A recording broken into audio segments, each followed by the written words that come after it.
ये कहानी है माँ बेटे का अनमोल प्रेम। माँ, मुझे कुछ महीनों के लिए विदेश जाना पड़ रहा है। तेरे रहने का इंतज़ाम मैंने वृद्ध आश्रम में करवा दिया है। तकरीबन 30 साल अविवाहित डॉक्टर संदीप ने देर रात घर में घुसते ही अपने माँ से कहा। माँ बोली, बेटा तेरा विदेश जाना जरूरी है क्या? माँ की आवाज़ में चिंता और घबराहट साफ झलक रही थी। तब डॉक्टर संदीप बोला, माँ मुझे इंग्लैंड जाकर कुछ रिसर्च करनी है। वैसे भी तो कुछ ही महीनों की बात है, फिर मैं आपको वापस घर ले आऊँगा। जैसी तेरी इच्छा बेटा, मरी सी आवाज़ में माँ ने कहा। यह कहकर माँ सोने चली गई। दूसरे दिन संदीप माँ को पड़ोस के एक वृद्ध आश्रम में छोड़ आया। वृद्ध आश्रम में आने पर शुरू में हर व्यक्ति के चेहरे पर जिंदगी के प्रति हताशा और निराशा साफ झलकती थी, लेकिन जानकी देवी जी के चेहरे पर वृद्ध आश्रम में रहने के बावजूद कोई शिकन तक ना थी। एक दिन आश्रम में बैठे कुछ बुजुर्ग आपस में बात कर रहे थे। उनमें से 3-4 महिलाएं भी थीं।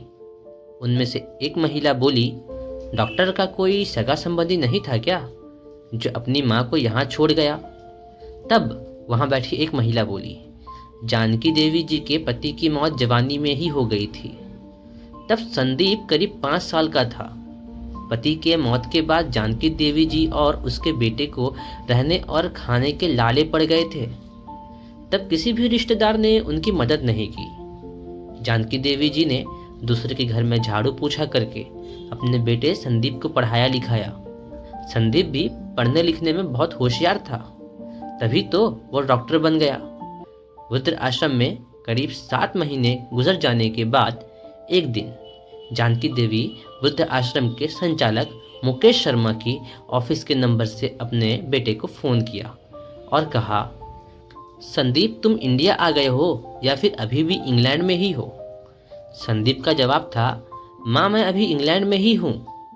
अब तो जानकी देवी जी जब भी 3-3, 4-4 महीने से फ़ोन करती तो संदीप का एक ही जवाब आता कि मैं अभी यहीं हूँ, जैसे ही मैं अपने देश आऊँगा तुझे बता दूंगा। इस तरह समय गुजरता गया और 2 साल गुजर गए। अब तो वृद्धाश्रम के लोग भी कहने लगे कि देखो कैसा चालाक बेटा निकला, कितने धोखे से अपने माँ को यहाँ छोड़ गया। तभी आश्रम का एक अन्य बुजुर्ग बोला, मुझे तो नहीं लगता कि डॉक्टर कोई विदेश गया होगा, वो तो बुढ़िया से छुटकारा पाना चाह रहा था।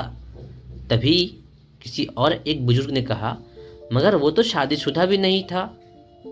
फिर होगी कोई गर्लफ्रेंड जिसने कहा होगा पहले माँ के रहने का अलग इंतजाम करो, तभी मैं तुमसे शादी करूंगी। 2 साल आश्रम में रहने के बाद जानकी देवी जी को अपनी नियति का पता चल गया। बेटे का गम उन्हें अंदर ही अंदर खाने लगा। वो पूरी तरह टूट गई।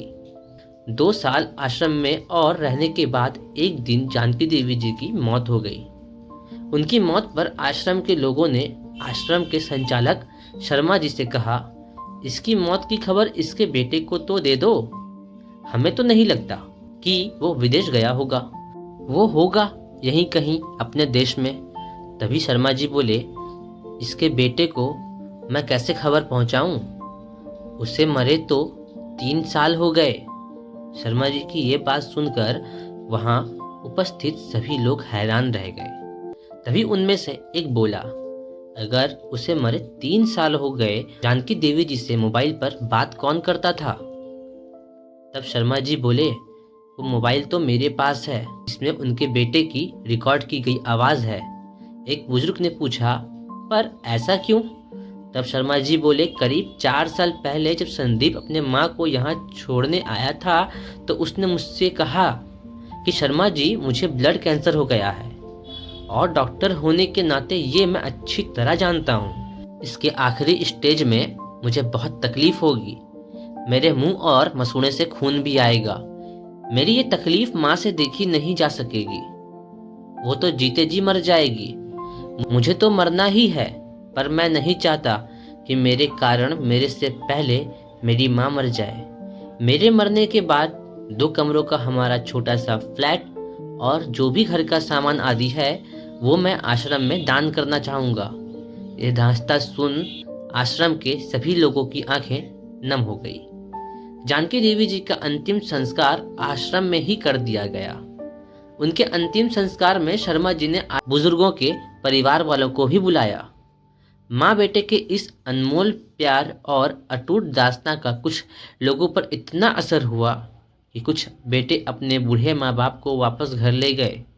उम्मीद करते हैं माँ बेटे के अनमोल प्यार की कहानी जरूर पसंद आई होगी। अगर कहानी पसंद आए तो इसे अपने दोस्तों के साथ भी जरूर शेयर करिएगा। अगर आपको कहानी अच्छी लगी हो तो चैनल को ज़रूर सब्सक्राइब कीजिएगा और वीडियो को लाइक कीजिएगा। हमारा आपसे यही उम्मीद है।